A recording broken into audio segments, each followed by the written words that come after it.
My guest this afternoon is Mark Ward, who, as a haemophiliac, was given infected blood. He has HIV, hepatitis C, B and G, given via a blood transfusion.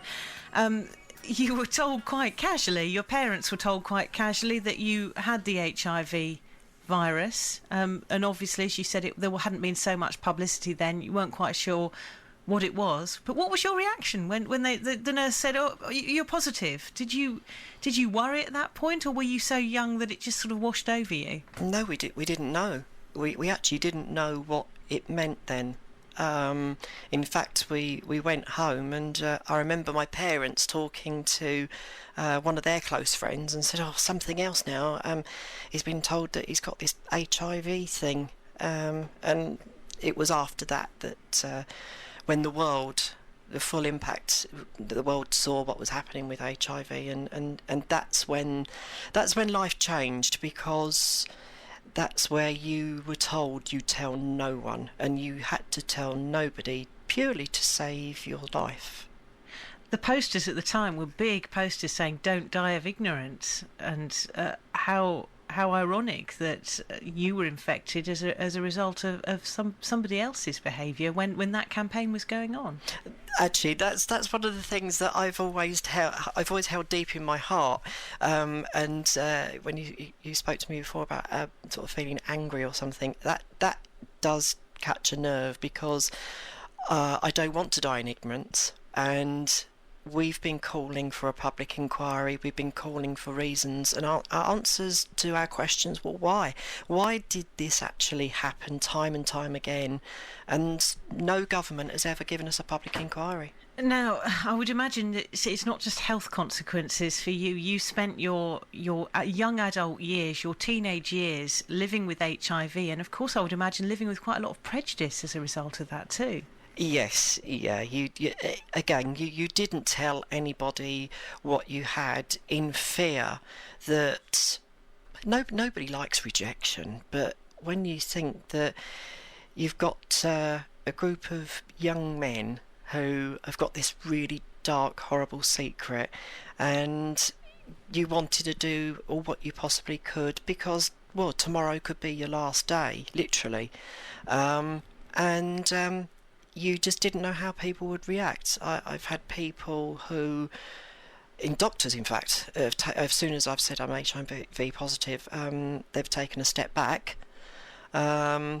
You say about the hepatitis C. Again, even now, if you was to go up to anyone in the street and say, "Can you describe HIV?" I think everybody would recall the horrific pictures of all those people laying in hospital beds, and also AIDS in Africa. That we hear a lot of AIDS in Africa.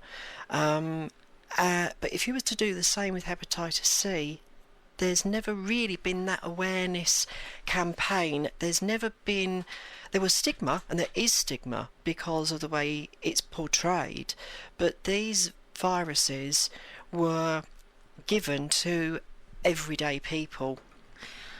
Now, you talk about this group of young men. I would imagine that you are one of the lucky ones, if there can be such a term, with your situation, in that you're still here. You've lived to tell the tale. I would imagine that there are many who received those transfusions who didn't survive.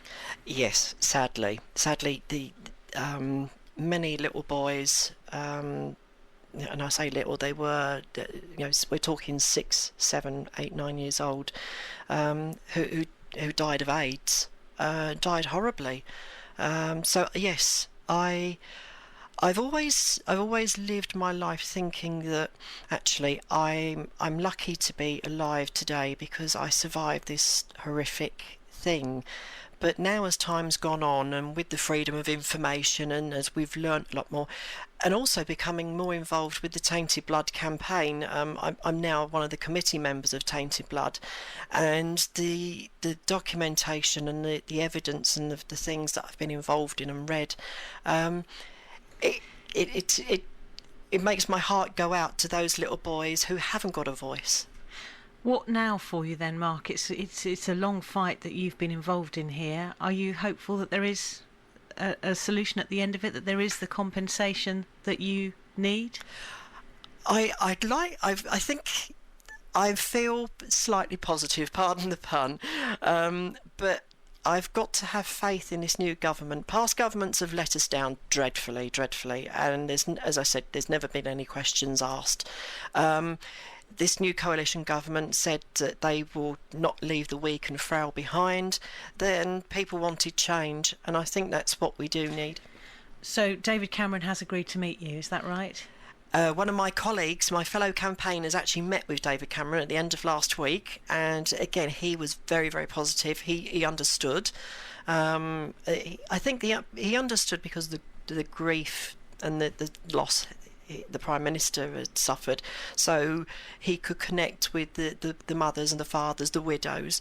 But he said that he did empathise with us and he would be looking into it. So I think that there's dialogue. Well, thank you very much indeed for coming in and sharing your story, and good luck. Keep us updated, won't you? I will, thank you. Thank you, Mark. A man from Peacehaven who was infected with HIV by a blood transfusion is meeting David Cameron to ask for compensation. Mark Ward, who has haemophilia, is among thousands of people affected by contaminated blood imported from America in the 70s and 80s. They've never been compensated, but it's hoped the Prime Minister's intervention could make a difference.